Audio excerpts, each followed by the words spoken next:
Salut, c'est Marco de Top for Phone. On se retrouve aujourd'hui pour la vidéo de test du Realme 6, le Realme 6 qui suit comme son nom le laisse supposer le Realme 5, le 5 que je vous avais également présenté en test précédemment. Le Realme 6 est un mobile qui est apparu en 2020. Il est désormais également accompagné du Realme 6 Pro, donc la version que vous voyez ici, ou en tout cas dont vous voyez la boîte. Vous retrouverez le déballage et le test sur la chaîne de Top for Phone également. Le Realme 6, il est décliné en trois versions, 4 Go de RAM, 64 Go de ROM, 4 Go de RAM et 128 Go de ROM, et cette version-là qui est la version boostée que l'on retrouve ici, et qui celle-ci, on va le voir sur la petite étiquette, fait 8 Go de RAM et 128 Go de ROM. C'est la version plus, celle qui vaut 300 €, et on retrouve ce mobile à partir de 230 € dans la version 4 Go, 64 Go. C'est un mobile que l'on retrouve notamment d'ailleurs sur la boutique officielle de Realme, et si vous avez envie de faire la bonne affaire, je vous le rappelle, il y a notre comparateur de prix dont je mettrai le lien en description, commentaire, en annotation de la vidéo. Comme toujours, le Realme 6, est-ce que c'est un mobile intéressant, oui ou non? Eh bien je vous le dis tout de suite, oui. C'est un mobile qui présente un ratio spécification-prix très élevé. C'est un mobile qui fait partie d'un groupe qui n'est pas très connu mais qui commercialise des marques qui elles sont autrement plus connues. Le groupe c'est BBK Electronics. C'est vrai que comme ça, on n'en sait pas grand-chose. C'est un groupe chinois qui est l'un des 3 plus gros constructeurs mondiaux, puisque dans son giron, cette marque A, ce groupe A, ou la marque Oppo, la marque OnePlus, la marque Vivo et désormais Realme depuis 2019, puisqu'ils ont lancé la marque Realme. L'avantage de cette marque, c'est qu'elle permet de bénéficier de la R&D des autres marques, Oppo, OnePlus, Vivo, à moindre coût. Et il y a un certain nombre de spécifications qui sont communes, notamment, je fais une petite parenthèse, et c'est écrit sur la marque, sur la boîte, il y a écrit VOOC, V-O-O-C. VOOC, c'est la charge rapide qui était apparue chez Oppo. Donc on bénéficie d'un certain nombre de spécifications qui viennent des marques sœurs, des grandes sœurs qui sont apparues précédemment et qui ont fait, on va dire, qui ont épongé la R&D pour la marque Realme. C'est une marque qui est donc très intéressante pour son ratio spécification-prix, clairement. C'est un mobile ici, qui est le Realme 6, qui a été et qui est un best-seller, qui est encore un best-seller, et notamment avec la version Pro, dont je viens de vous montrer la boîte d'ici il y a quelques instants, tout simplement. Il y a quelques instants. Donc c'est un mobile intéressant par son prix, spécification, mais c'est un mobile qui, aussi intéressant soit-il, et qui globalement présente de très belles specs, eh bien il y a des toutes petites concessions à faire qui font qu'on comprend où va en fait l'argent quand on achète ce téléphone. L'argent est mis dans certaines spécifications, dans certains composants, et des fois il y a des petites concessions à faire sur d'autres aspects. Alors le mobile est décliné en 2 versions couleurs, donc outre le fait qu'il est décliné en 3 versions RAM-ROM, il est décliné aussi en 2 versions couleurs. Ici on a la Comet Blue, avec ce petit effet, vous voyez, une sorte de petit dégradé avec un jeu de lumière. Donc ça c'est le Comet Blue. Il y a aussi le Comet White, donc en blanc, avec pour le coup plus de blanc et un peu moins de bleu. Voilà, donc il y a 2 déclinaisons couleurs. Ce mobile se tient bien en main. Il a des dimensions qui sont relativement raisonnables pour un téléphone de cette, on va dire, de cette catégorie avec cette taille d'écran. Un écran sur lequel je vais revenir. 16,2 cm, 7,5 cm de large, donc 16,2 de long, et 0,9 cm d'épaisseur, avec une excroissance, on le voit ici, au niveau du capteur photo. Et elle n'est pas petite, cette excroissance. C'est un téléphone qui pèse 191 grammes. C'est pas spécialement léger, sachant que le téléphone est entièrement construit, ou en tout cas, du moins le dos, en plastique. Donc c'est un poids qui est quand même conséquent, mais le téléphone au final se fait rapidement oublier dans la main, c'est-à-dire qu'on ne sent pas une lourdeur, on n'a pas l'impression d'avoir une brique. C'est un téléphone qui potentiellement peut être glissant, mais comme la prise en main est nécessairement bonne et ferme, on n'a pas de souci. Le capteur d'empreinte digitale, avant que je ne l'oublie, se trouve ici sur le bouton on-off qui a une petite texture. C'est un peu râpeux, c'est fait exprès, ça permet de bien placer l'index dessus, ou le pouce si vous êtes droitier, donc index si vous êtes gaucher, pouce si vous êtes droitier. Ça tombe plutôt assez logiquement sous le doigt, hein, sous le pouce ou sous l'index. Donc le positionnement est bon. Sur le côté gauche, on retrouve le bouton de contrôle de volume plus-moins et le slot permettant de glisser carte SIM ou micro SD. Sur le dessus, pas grand-chose. Sur le dessous, on retrouve le haut-parleur, sur lequel je vais revenir, l'USB-C, de l'entrée micro et le mini jack qui a bien été sauvé. Et au dos du mobile, on retrouve notamment le quadruple capteur photo accompagné de son flash LED, du marquage Realme et un dos qui prend toutes les traces de doigts et toutes les poussières. Donc c'est un mobile qui est particulièrement, on va dire, salissant. Et si vous êtes maniaque comme moi, eh bien vous allez le nettoyer très fréquemment. Mais bonne nouvelle, avec le téléphone dans la boîte. Je vous engage à regarder la vidéo de déballage. Vous retrouverez notamment la coque en silicone, puisqu'il y a une coque en silicone qui est offerte avec le téléphone. Et celle-ci, du coup, elle prend un petit peu moins les poussières et un petit peu moins les traces de doigts. Bon. Ce téléphone, eh bien, on sent qu'il y a eu des petites économies. Alors, c'est pas méchant, ce que je suis en train de dire, c'est que l'argent est, comme je vous l'ai dit en début de vidéo, placé sur d'autres composants. Donc, il y a des petites économies faites notamment sur les matériaux utilisés pour la construction et qui sont placés sur les composants pour lui permettre d'être plus rapide. Donc, c'est pas forcément une mauvaise idée. On est sur un téléphone qui est globalement construit en plastique. La vitre avant est une Corning Gorilla 3, donc on est loin d'être sur la dernière génération. C'est une vitre traitée anti-rayures, anti-casse dans une certaine mesure. Mais bonne nouvelle, et c'est assez fréquemment le cas, notamment sur les mobiles du groupe BBK Electronics, on se retrouve avec un petit film protecteur. Alors on le verra peut-être apparaître ici, notamment, vous le voyez autour du capteur photo frontal, on voit une sorte de petit effet là. Eh bien c'est le film protecteur qui a été collé dessus, donc il y a une sorte de surimpression liée au capteur photo. Alors, au film protecteur. Alors, il y a une bonne découpe d'ailleurs. Le film protecteur ne gêne absolument pas l'usage, hein. Il est bien pensé, heureusement, par le constructeur qui a bien fait son travail. Là où on sent peut-être quelques petites économies, c'est qu'effectivement le dos a beau être sympa, en termes de look, design, ok, c'est classe, il est en plastique, premièrement, donc c'est pas du verre. Et deuxièmement, il a une certaine souplesse.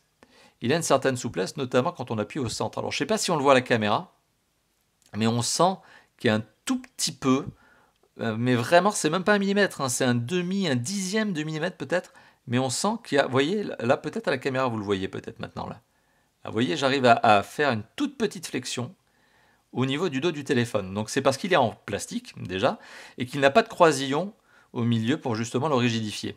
Alors les croisillons auraient rajouté de l'épaisseur, donc on sent bien que la marque a cherché à optimiser l'épaisseur du téléphone, premièrement, et puis les croisillons peuvent être dangereux, donc ça c'est un fait de conception, notamment parce qu'ils peuvent écraser la batterie, et si la batterie est écrasée, elle peut s'ouvrir, et là c'est pas très bon en termes de sécurité. Donc il y a une vraie recherche en R&D, mais qui, pour le coup, vous l'avez compris, eh bien, suppose un tout petit peu d'enfoncement au niveau du dos du téléphone, et ça c'est un petit peu dommage, ça fait moins classe. Parce que pour le reste, le téléphone a un design qui est tout à fait sympathique. Alors on a parlé du design, on a parlé notamment des matériaux qui ont été utilisés pour créer ce téléphone, ou en tout cas pour le fabriquer, hein. Et bien maintenant on va parler notamment d'autres aspects tels que l'écran. L'écran est un des bons points de ce téléphone, à un point près, à un détail près, qui n'est pas si anodin. Le téléphone dispose d'un écran de 6,5 pouces. C'est une très belle diagonale. 6,5 pouces, c'est un téléphone qui a donc une belle diagonale, une belle, on va dire, surface d'affichage. D'autant que d'ailleurs l'écran occupe une grande partie de la face avant du téléphone, plus de 90%, le fameux screen to body. 90%, en fait on a un tout petit menton en bas, on a le petit œilleton là, notamment le poinçon du capteur photo frontal, mais globalement, eh bien, on est sur un téléphone qui a un écran qui occupe la quasi-totalité de la face avant. Donc on sent qu'il y a une optimisation au niveau de l'encombrement et au niveau de la qualité d'affichage, de la surface d'affichage. C'est un écran qui est un écran IPS, donc 6,5 pouces, qui possède une résolution tout à fait sympathique FHD+, donc Full HD+, 2400 pixels par 1080 pixels. Alors ça nous donne aussi une belle densité de pixels, 405 pixels par pouce, bien au-dessus des 300 que l'on estime nécessaires pour ne pas les voir à l'œil nu. Vous voyez donc jusqu'à maintenant beaucoup de chiffres, mais tous ces indicateurs que je suis en train de vous donner sont positifs. Autre point positif, on a globalement une bonne gestion de contraste, supérieure au 1000 pour 1 sur un écran IPS, c'est pas mal. Une bonne gestion des couleurs aussi. On peut aussi d'ailleurs varier la température de la couleur de cet écran. On peut choisir notamment dans les paramètres du téléphone de varier ces quelques notions-là.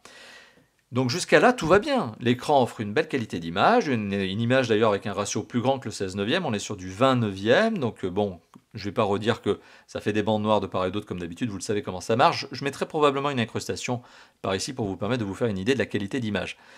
Image nette, etc. Point relativement faible de cet écran, qui jusqu'à maintenant ne donne que des bons points, vous l'avez compris, c'est la luminosité. La luminosité maximum de cet écran, eh bien j'ai atteint 400 nits, 400 candela par mètre carré. C'est pas non plus monstrueux comme score, et c'est assez étonnant, parce que globalement on a un écran qui est de bonne qualité, sauf sur le nits. Le nits, le niveau de luminosité de l'écran qui permet notamment, par exemple quand vous êtes en extérieur, de contrebalancer la lumière du soleil, et donc de permettre de lire ce qu'il y a dans l'écran. Et bien pour le coup, 400 nits, en 2020, ça peut sembler limite. C'est pas faible, c'est pas mauvais, mais c'est vrai qu'on voit des concurrents qui proposent 500, 600, parfois même beaucoup plus. Aussi, en fonction des prix, on a des scores hallucinants de 1000 nits et plus, mais là, on est sur des téléphones qui valent 1000 € et plus. Donc le nits, c'est peut-être une des concessions qu'il faut faire avec ce mobile lors de l'achat de ce mobile, avec le dos dont vous avez compris justement qu'il était un peu mou. Donc finalement, vous voyez, on a beaucoup de bons points, mais on a quelques petites concessions. C'est pas fini. Continuons. On a parlé de l'image, maintenant on va parler du son. Alors le son, il est véhiculé par plusieurs moyens. Écouteurs, standard, le son est tout à fait normal, rien à redire. Le mini jack, il est sauvé, bonne nouvelle, il est présent, heureusement, ça fait plaisir. Aussi, là, pas de problème, il donne un son tout à fait normal, pour peu que vous ayez un casque qui va bien. Voilà, c'est aussi le son du casque la qualité du son du casque qui va vous permettre de bénéficier d'une bonne qualité audio. Et on a le haut-parleur. Alors le haut-parleur, lui, pour le coup, il n'y a rien à ajouter dessus, c'est le haut-parleur, donc c'est le son brut du téléphone. C'est un haut-parleur qui donne un son qui est plutôt de bonne qualité, avec un peu d'amplitude, pas de basse malheureusement, mais c'est logique. On est sur un haut-parleur, mais on arrive à bien distinguer les aigus, les moyens et les graves. Donc globalement là-dessus, on est plutôt satisfait. Le haut-parleur donne un son qui est extrêmement puissant, à vous dégommer les oreilles. C'est un des plus puissants haut-parleurs que j'ai jamais eu l'occasion de tester sur un smartphone. On dépasse de manière constante les 130 décibels. Alors c'est pour vous dire qu'on les dépasse, c'est-à-dire que mon appareil, justement mon sonomètre qui me permet de mesurer ce son, n'arrive pas à dépasser les 130 décibels. C'est-à-dire qu'on est constamment au taquet du sonomètre et qu'il n'arrive pas à calculer plus loin. Donc on est sur un son au niveau du haut-parleur à la sortie qui est juste, mais puissant, mais vraiment puissant. Donc si vous le mettez en mode main libre, mode musique ou mode tout simplement sonnerie, je vous rassure, si vous le mettez à max, vous l'entendrez de l'autre bout de chez vous. Il n'y a pas de problème. Voilà, donc c'est puissant à ce niveau-là. Voilà, donc le son est quand même un bon point sur lequel, là pour le coup, il n'y a pas de concession à faire. Tout va très bien. On va parler maintenant des performances. Alors les performances de ce téléphone, on va les illustrer notamment, vous le savez, avec une application de benchmark que j'utilise systématiquement. Pour le coup, c'est AnTuTu que je n'ai pas pu télécharger directement via le Play Store, donc j'ai dû aller directement sur le site officiel d'AnTuTu pour le télécharger. Et on retrouve sur la version 8.3, j'aime bien donner la version parce que ça a son impact sur le niveau d'échelle, le scoring, de 290 400 points. Donc on arrondit, vous l'avez vu, à 290 400 points. On peut même arrondir à 290 000 points. C'est un score qui est est bon. Voilà, pour un téléphone vendu entre 200 et 300 euros en fonction de la version, donc 230, 270 et 300 en fonction de la version. Là, on est sur la version à 300 euros. C'est puissant. C'est puissant. Voilà, donc on est quand même bien gâté. Ici, on est sur un téléphone qui fait clairement tout fonctionner, que ce soit du PUBG mobile, donc du gros jeu 3D, ou des grosses applications en multi-fenêtre, en multitâche, etc. Rien ne pose problème à ce téléphone à l'heure actuelle. Il est balèze exactement comme il le faut. Alors, ce qui est marrant, c'est qu'on va remarquer d'ailleurs, comme je vous le disais, on fait bien partie ici du groupe BBK Electronics. Regardez la référence de la carte mère. Vous l'avez vu? Oppo 6785. Oppo, tiens donc. Alors, le processeur est un processeur Mediatek. C'est un MT6785. Bon, ce qui se retrouve avec la référence juste au-dessus. Alors, ce processeur qui est un Mediatek MT6785, ça parlera au connaisseur, est également aussi connu sous le nom de Helio G90T. C'est un processeur moyen de gamme. C'est un bon processeur moyen de gamme, 8 cœurs, je ne vais pas rentrer dans les niveaux de fréquence parce que c'est rébarbatif et ça saoule tout le monde, mais sachez-le, c'est un processeur qui tourne bien. C'est un processeur qui tourne bien et qui est accompagné d'un processeur graphique, mais bon là ça va de pair. Le Mali G76 MC4, ça parlera aux connaisseurs, mais pour le commun des mortels comme moi, et qui n'est pas non plus hyper addict au niveau des processeurs graphiques, sachez que c'est un bon processeur qui tourne bien, moyenne gamme, comme je vous l'ai dit, pas de souci là-dessus. Alors, ce téléphone, comme je vous l'ai dit, c'est la version qui est dotée de 8 Go de mémoire vive, 8 Go de RAM. Et au niveau du stockage interne, c'est 128. Mais lorsque vous allumez le téléphone pour la première fois, au lieu d'en avoir 128, vous en retrouvez 115. Le reste est lié en fait finalement à la règle de conversion et notamment aux applications et systèmes d'exploitation qui est installé par défaut et les mises à jour que vous allez pouvoir faire au premier démarrage. Alors les applications, on va pouvoir en reparler notamment d'ici quelques instants, l'ergonomie, le design aussi, on va parler du système d'exploitation, mais si on poursuit notamment sur ce niveau de matériel, vous l'avez compris, il y a 3 versions sur ce mobile. Ici on est sur la plus balèze de toutes, et c'est celle qui vaut justement 300 euros. Alors la mémoire de stockage, vous pouvez la compléter bien sûr, vous pouvez la compléter notamment par de la micro SD, par du cloud et par de la clé USB OTG, USB-C, ça existe des clés USB OTG-C, USB-C, OTG. Je vous en ai déjà montré plusieurs, pas la peine de s'étendre sur le sujet, mais si vous voulez ajouter de la mémoire, vous avez aussi cette solution. On a parlé du stockage, on a parlé de la performance globalement de ce téléphone, maintenant on va parler de la connectivité. Alors je vais ouvrir une petite application pour illustrer mon propos. même si finalement cette application ne va pas être transcendante par rapport à tout ce que je vais vous dire, mais ça permet justement de montrer un certain nombre de capteurs. Alors ce téléphone est bien évidemment 3G, mais bon, je vais arrêter de le dire aujourd'hui parce que 3G c'est un peu une évidence. Il est 4G et c'est surtout ce qui nous intéresse. 4G LTE catégorie 6, donc c'est 300 mégabits par seconde en download et 50 en upload. Bon, autant dire que c'est votre opérateur en France qui n'arrivera pas à suivre. Mais bon, voilà, on est sur un téléphone qui a de la 4G LTE catégorie 6 pour être bien précis, parce que certains d'entre vous aiment bien la précision, et chez Top 4 Phone on donne bien dans les détails, et les fréquences qui sont donc internes dans ce téléphone, dont ce téléphone est équipé, hein. On a bien la B3, B7, B20, B28, donc toutes les fréquences notamment nécessaires dans l'hexagone. Donc on a de la 4G LTE complète, tout ce qu'il faut. Ce téléphone n'est pas 5G parce que j'aime bien donner cette précision. Pourquoi? Parce que justement, eh bien en 2020, on voit quelques nouveaux smartphones arriver avec de la 5G. Premièrement, ces téléphones valent quand même encore super cher. On n'en trouve pas à 300 €, on les trouve plutôt dans les 600, voire même beaucoup plus. Ça, c'est la première chose. Deuxièmement, les opérateurs en France n'ont pas encore fait le travail d'installer les antennes 5G qu'il fallait.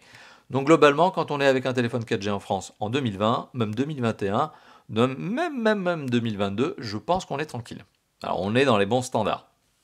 On ne sentira pas le coup de vieux au niveau de ce téléphone. Au niveau de la connectivité, il n'y a pas que ça, hein. Il y a aussi du Bluetooth 5.0, donc pratique notamment pour votre casque Bluetooth. Pour le synchroniser avec votre voiture, si vous avez un mode main libre, hein, vous savez, ce genre de voiture un peu intelligente, hein, qui vous permet de relier entre guillemets votre téléphone avec. Enfin en tout cas appairé. On a du Wi-Fi ABGNAC, donc toutes les normes. Donc AC, c'est la plus rapide, c'est celle qui vous permettra de profiter de toute la pleine puissance de votre box fibre 1 Go, bien sûr, parce qu'on a tous des box fibre 1 Go. Enfin en tout cas chez TFP, on en a une, heureusement, ça change. Et on a alors d'autres choses. On a le NFC. Alors le NFC, c'est devenu de plus en plus utile, notamment à cette époque de confinement, post-confinement, puisque le NFC est notamment utilisé pour le paiement sans contact. Et on se rend compte que depuis justement cette phase de confinement, déconfinement, eh bien le paiement sans contact, eh bien il a juste explosé en termes d'usage. Ce téléphone, il est bien NFC. Voilà, donc ça, c'est quand même une bonne note. Perso, j'aime bien. Le téléphone est également doté de la radio FM, voilà, mais qui nécessite de brancher le kit piéton pour avoir une antenne, et donc pour pouvoir utiliser la radio FM, de l'USB-C, du mini jack comme je vous l'ai déjà indiqué, et du GPS. Mais pas n'importe quoi, on a AGPS, donc le réseau de satellite américain, plus les antennes cellulaires, plus les antennes Wi-Fi pour accroître la précision, donc AGPS. On a aussi GLONASS, c'est le réseau de satellite russe, et on a le réseau BDS, c'est le réseau de satellite chinois. On n'a pas Galileo, le réseau de satellite européen, ni QZSS, qui est le réseau de satellite japonais, mais qui n'est utilisé finalement qu'au Japon. Il n'y a que les Japonais qui peuvent utiliser QZSS. Donc on a globalement un téléphone qui est plutôt doté d'un bon paquet de satellites pour accroître la précision de localisation. Et quand je vous ai dit qu'il est doté de GLONASS et de BDS, bah, c'est pas très étonnant. AGPS, ultra connu, c'est le réseau de satellite américain. GLONASS, c'est le réseau de satellite russe. Bah, quelque part, c'est pas étonnant parce que finalement la Chine et la Russie ont vraiment beaucoup d'accords en termes de partenariats commerciaux, d'échanges. Hein. Il y a une sorte de libre-échange entre les deux. Et notamment, d'ailleurs, c'est tellement évident que ce téléphone est aussi destiné à un marché russe, c'est qu'on retrouve notamment une application par défaut qui est Yandex. Et Yandex, eh bien, c'est le moteur de recherche russe. Et puis il est bien sponsorisé, Yandex. Hein. Voilà, donc on retrouve ça, Yandex, et puis on a d'autres applications, regardez bien. Hein, juste pour rire, on voit cette petite application. Alors désolé, je ne sais pas lire le russe et les alphabets cyrilliques ne sont pas pour moi. Mais voilà, donc on retrouve aussi d'autres petites choses, d'autres petites rigolades de ce type-là. Rassurez-vous, vous pouvez ne pas les utiliser, bien sûr, vous pouvez ne pas les garder. Hein, il y a quand même ce point-là. Voilà, c'était juste pour la petite blague. Alors, le téléphone, je vous ai parlé de la connectivité. Capteur, bah, bien sûr, il y a tout. Capteur de luminosité, de proximité, gyroscope, boussole, etc., etc. Bien sûr, donc vous pouvez faire de la réalité augmentée et de la réalité virtuelle. Vous pouvez donc jouer à Pokémon Go et vous pouvez mettre ce téléphone dans un casque sur vos yeux pour profiter de la réalité augmentée et virtuelle. Bon, ça c'est aussi un bon point supplémentaire, mais je ne suis pas convaincu que de nos jours ça se fasse encore beaucoup. Hein, je crois que c'est un effet de mode qui est désormais passé. Au niveau du DAS, parce que je vous ai parlé de la connectivité, mais il y a une norme que j'aime bien donner, c'est le DAS, le niveau d'émission d'ondes. Hein, est-ce que le téléphone émet beaucoup d'ondes ou pas lorsque l'on est en usage, appel et 3G, 4G? Eh bien, on est à 0,71 watts par kilo à la tête. Hein, c'est la norme que j'aime bien indiquer, puisque c'est l'étalon, hein, c'est l'échelle que je donne. Et puis au corps, on est à 0,57 watts par kilo, mais je ne me sers pas beaucoup de cette échelle-là, notamment pour vous donner un comparatif. 0,71, eh bien c'est dans la bonne norme. C'est pas bon, c'est pas mauvais, c'est ce qui se fait aujourd'hui sur cette catégorie en général. Voilà, on est plutôt en général aux environs de 0,8, en dessous plutôt qu'au-dessus. Donc on est sur un téléphone qui a un DAS qui est dans la bonne norme. Rien de bien fulgurant là-dessus. On a parlé de la connectivité, donc on a parlé de matériel. Bah maintenant, on va parler de logiciel. Le logiciel de ce téléphone, alors vous l'avez remarqué, il y a du design. Il y a du design, il y a un petit peu d'ergonomie. Alors, design, fond d'écran, il y a des sonneries aussi, si ça vous intéresse. Spécifique Realme, il y a même le slogan musical, la sonnerie, la musique officielle de Realme qui est dans le téléphone. On a quelques petites choses qui sont un peu customisées.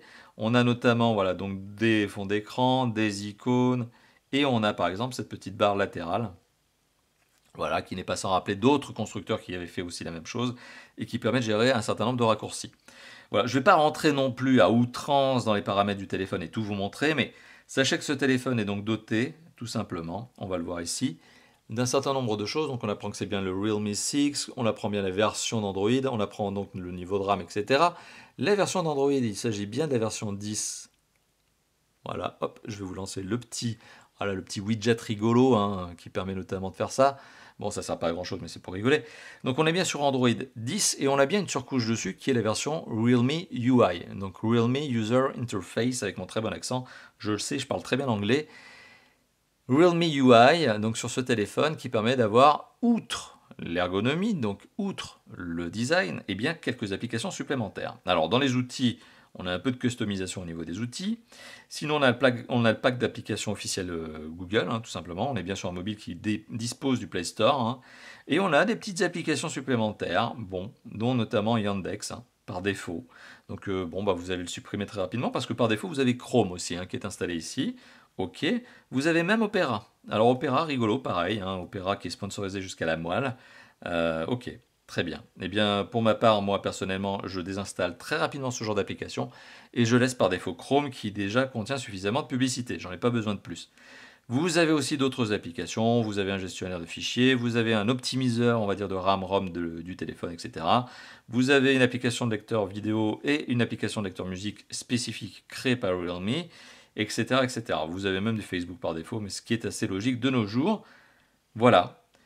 Vous avez donc effectivement quelques applications, on va dire, redondantes que vous allez probablement ne pas garder, que vous allez donc pouvoir supprimer très rapidement. Vous l'avez compris. Mais globalement, on est sur un Android 10 qui marche très très bien, qui a une surcouche qui n'est pas spécialement gourmande. C'est une surcouche donc qui n'est pas spécialement gourmande en tant que telle, mais de toute façon, vu le niveau de performance du téléphone, ça va, ça passe. C'est pas un problème. Voilà, donc une surcouche qui m'a pas bluffé, qui est pas moche, qui est pas inutile, qui par contre potentiellement, donc si elle n'est pas inutile, elle est potentiellement dispensable aussi. C'est une surcouche qui ne m'a pas, qui m'a pas fait vibrer, mais parce qu'il n'y a pas grand chose dessus, quoi. Voilà, donc c'est pas méchant ce que je suis en train de dire, c'est juste une surcouche design, un peu ergonomique, un peu applicative, voilà, avec des applications qui ne sont pas forcément utiles, mais vous pouvez les désinstaller. Bon, pas grand chose de pénible, voilà. Donc et au niveau des paramètres, effectivement, vous avez quelques petites choses supplémentaires, des gestuels, etc. Voilà, donc on a parlé du système d'exploitation, on a parlé donc du logiciel, maintenant on va revenir au matériel. Alors en termes d'usage, vous l'avez compris, c'est un téléphone qui fait du jeu 3D, PUBG, tout ce que vous voulez, du Fortnite, etc. Ça marche très très bien. Grosses applications, toutes passent, y compris les grosses applications de type GPS, qui sont généralement bien gourmandes avec des bonnes grosses cartes qui prennent plusieurs gigas. Là-dessus, mais pas de souci, ça marche très bien. Parallèlement à ça, il y a quand même deux usages supplémentaires sur lesquels j'aime bien m'attarder parce que finalement, ils répondent à votre besoin. Votre besoin, mon besoin, le besoin global de tous les consommateurs quand ils achètent un smartphone. C'est notamment la qualité photo. Alors, le niveau de qualité photo est relativement satisfaisant. Alors, bon, je vais enlever le relativement, je veux dire satisfaisant. On est sur un quadruple capteur photo qui est doté d'une intelligence artificielle qui permet donc à ce téléphone de choisir vraiment le mode le plus adapté au niveau de votre prise de vue. C'est un mode automatique, ça vous évite de vous prendre la tête. Mais vous avez quand même la possibilité, si vous voulez, de gérer les paramètres, les réglages, et de passer en débrayé. Donc débrayer, c'est du langage de photo, mais en gros pour vous dire que vous pouvez faire finalement du mode manuel plutôt qu'automatique. Bon, vous avez 4 capteurs photo. Quels sont-ils? Alors il y a un capteur de 64 mégapixels qui prend des bonnes photos, capteur grand angle. 64 mégapixels, ça présente un avantage certain, c'est que vous pouvez zoomer sacrément fort dans la photo. Et autre parenthèse, autre point de ce capteur photo 64 mégapixels, c'est qu'il prend des photos qui sont quand même globalement nettes. Voilà, donc il y a quand même un bon rendu, un bon piqué, netteté de la photo. Les couleurs sont peut-être un peu palottes. C'est vrai que le téléphone a, je trouve, au niveau des photos, tendance à les rendre un peu pâles. Tendance à prendre peut-être un peu trop de lumière et à un peu trop rendre lumineuses les photos. 64 mégapixels, dont j'aurais probablement mis une incrustation photo. On retrouve également un 2 mégapixels mode macro. Alors le 2 mégapixels mode macro, clairement 2 mégapixels c'est peu. Alors ça veut dire quoi? Ça veut dire que finalement vous n'allez pas zoomer très fort dans la photo. Mais d'un autre côté, le mode macro il est vraiment bien géré. Autre parenthèse supplémentaire de ce mode macro, et j'aurais probablement mis une incrustation photo, c'est que le mode macro eh bien, rend la photo très palote, là aussi, et encore plus palo que le 64 mégapixels. Donc la photo du 64 mégapixels est plutôt pâle, parce qu'elle prend beaucoup de lumière, elle tend vraiment à rendre la photo pâle. Le 2 mégapixels macro, c'est encore plus pâle. Donc les couleurs sont vraiment... C'est pas vraiment une impression de délavé, mais c'est vraiment très clair. Ça manque de vivacité au niveau des couleurs, voilà, pour être un peu plus clair, un peu plus transparent, on va dire. 8 mégapixels, c'est de l'ultra grand angle, donc c'est pratique pour les paysages et notamment pour les photos de groupe, pas grand chose à dire dessus. Et un quatrième capteur photo de 2 mégapixels qui lui ne sert qu'à une chose, c'est gérer l'effet bokeh, donc la profondeur de champ des autres capteurs photo, notamment le capteur photo 64 mégapixels. Les photos peuvent être prises rapidement. L'autofocus se positionne bien, pas de problème là-dessus. Ça marche bien. Capteur photo frontal, c'est un 16 mégapixels. C'est une bonne résolution, 16 mégapixels. Ça permet de prendre des photos aussi efficaces, rapides. Il y a une sorte de gestion d'effet bokeh. Très bien, rien à redire dessus. Pareil, le symptôme est le même, donc ce qui me fait dire que c'est probablement une question de logiciel, c'est que les photos ont tendance à aller vraiment sur le clair, très pâle. Voilà, donc si vous êtes pâle de peau, vous allez ressortir comme un vampire, ça va vous mettre tout blanc. Voilà, donc c'est vraiment une question de... Je pense que c'est vraiment une question de logiciel. Voilà, on a vraiment cette particularité du logiciel que teinter vers le très pâle, le très clair, le très lumineux. Autre point maintenant sur lequel j'ai envie d'arriver, c'est la qualité photo prise quand on a peu de lumière, donc avec le capteur dorsal, les capteurs dorsaux, et bien le téléphone arrive quand même à se débrouiller, même avec du manque de lumière, et je pense que c'est pour ça que justement qu'il surexpose quand il y a de la lumière, et bien par manque de lumière, le téléphone arrive quand même à se débrouiller. Alors, il faut quand même garder une bonne stabilisation physique. Hein. C'est vous qui allez tenir le téléphone et qui allez faire une stabilisation. Alors, il y a une stabilisation dans le téléphone, mais dites-vous que c'est surtout vous qui allez la faire avec votre petite mimine. Et donc, si vous tremblez là, hein, la photo ne va pas être très nette hein, quand il manque de la lumière. Donc, le meilleur moyen d'éviter justement des photos qui sont pas nettes quand il manque de la lumière, c'est d'utiliser ce genre de petites choses. Vous voyez, c'est un petit accessoire tout bête. C'est un trépied, ça permet de poser le téléphone. Vous prenez le téléphone, mode photo nocturne, hop, vous laissez le téléphone prendre le temps d'exposition nécessaire et ça vous rendra une bonne qualité et ça vous éviterait d'avoir du flou. Voilà, donc c'est le petit truc. Alors c'est vrai que quand on veut prendre des selfies ou des photos de nuit des potes et des copains et des copines, etc., bon, c'est vrai que ça là, on l'a pas tout le temps sur soi et on n'a pas forcément envie de le dégainer. Voilà. Donc qualité photo qui est, vous l'avez compris, satisfaisante. Hein. Voilà, je peux vraiment le dire, satisfaisante. Malgré ce côté ou trop lumineux, trop pâle. Au niveau de l'autonomie, alors il y a un bon point et il y a un point qui est, on va dire, un peu moins intéressant. Alors le bon point, c'est la recharge rapide. La batterie fait 4300 mAh, recharger la batterie de 0 à 100%, selon le constructeur, ça prend 55 minutes. Bon, avec le chargeur qui va bien, qui est fourni avec le téléphone, sur la prise secteur qui va bien, vous en avez plutôt pour 1h, 1h10. En tout cas, c'est ma propre appréciation, c'est ma propre version test. Plutôt 1h, 1h10. Mais le constructeur revendique 55 minutes. Bon, soit. Vous avez compris, on est dans les 1 heure à peu près pour recharger de 0 à 100%. C'est pas mal, c'est une vraie recharge rapide. Au niveau de l'autonomie du téléphone, une batterie de 4300 mAh, on pourrait se dire c'est pas mal quand même, ça devrait donner une bonne autonomie. Ben moi, personnellement, je suis tombé sur un niveau d'autonomie qui est correct. Une journée avant la recharge, pas plus. Une journée avant la recharge parce que je trouve que le téléphone, malgré tout, a un petit peu de gourmandise énergétique. Surtout, et je vais vous le dire, c'est à cause de l'écran. C'est l'écran qui provoque cette gourmandise énergétique parce que comme il ne peut aller que jusqu'à 400 nits, vous allez vraiment forcer la luminosité. Et on sent que le téléphone, justement, quand on force la luminosité, bien justement l'écran va lui pomper de l'énergie. Il y a un petit rendement énergétique au niveau de l'écran là qui est peut-être pas super. Alors vous avez des modes économie d'énergie, bien sûr, vous réduisez le niveau de performance du téléphone, ça vous permet de tirer la batterie plus loin. Pareil pour l'écran, ça va réduire la luminosité, vous allez pouvoir tirer plus loin, mais je trouve que ça fait perdre du confort au niveau de l'utilisation. Donc globalement, c'est un téléphone qui pour 1 heure de vidéo va consommer entre 18 et 20% de batterie. C'est pas GG, c'est pas cata, c'est juste que ça prouve que c'est un téléphone qui va tenir une journée avant la recharge. Voilà. Donc, vous l'avez compris, on va arriver à la conclusion. Conclusion de cette vidéo, conclusion de ce test. Un test donc qui m'a permis de détailler vraiment le Realme 6 qui suit donc le Realme 5. C'est un mobile décliné en 3 versions. Même la version la plus entrée de gamme reste malgré tout intéressante. Ici, on est sur la version la plus balèze des 3, qui vaut donc 300 €. On est sur un mobile qui présente un très intéressant, comme je vous l'ai dit en début de vidéo, ratio spécification-prix.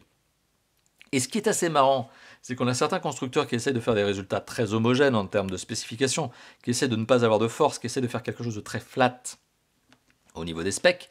Ce n'est pas le cas ici avec le Realme 6. Avec le Realme 6, le 6, eh bien on sent qu'il y a des petites concessions à faire. Le dos du téléphone en plastique qui s'enfonce un peu, la luminosité perfectible, l'autonomie qui aurait pu être meilleure quand même. Voilà, donc c'est ça, c'est des petits points négatifs, c'est des petites concessions à faire, parce que, voilà, elles contrebalancent toutes ces bonnes notions que je vous ai indiquées.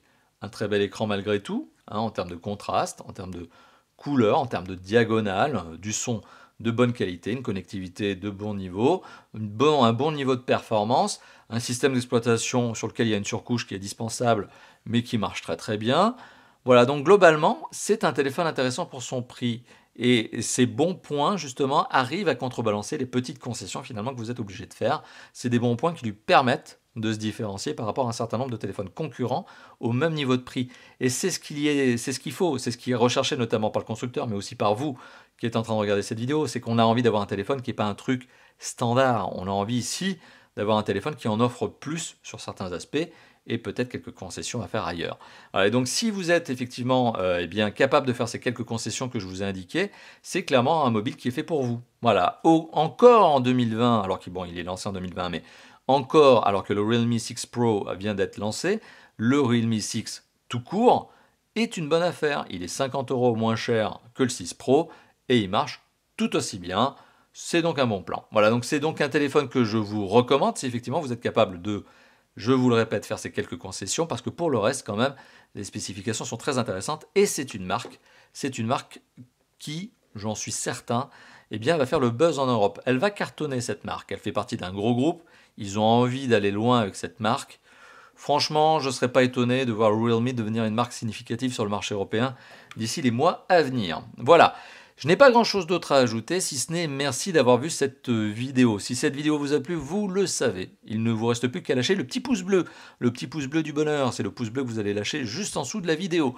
Vous pouvez aussi vous lâcher dans la zone de commentaires parce que franchement, ça me fait plaisir de lire vos commentaires. J'aime bien interagir avec vous. Donc lâchez vos commentaires juste en dessous de la vidéo, là aussi. Si vous n'êtes pas déjà abonné à la chaîne YouTube, mais j'en doute, vous êtes déjà aujourd'hui 144 000 à être abonné à la chaîne. Le nombre n'arrête pas de croître, heureusement, ça fait plaisir. Mais si vous n'êtes pas abonné, mais j'en doute, vous pouvez cliquer sur le bouton plus un abonnement en bas à droite, ça fera plaisir.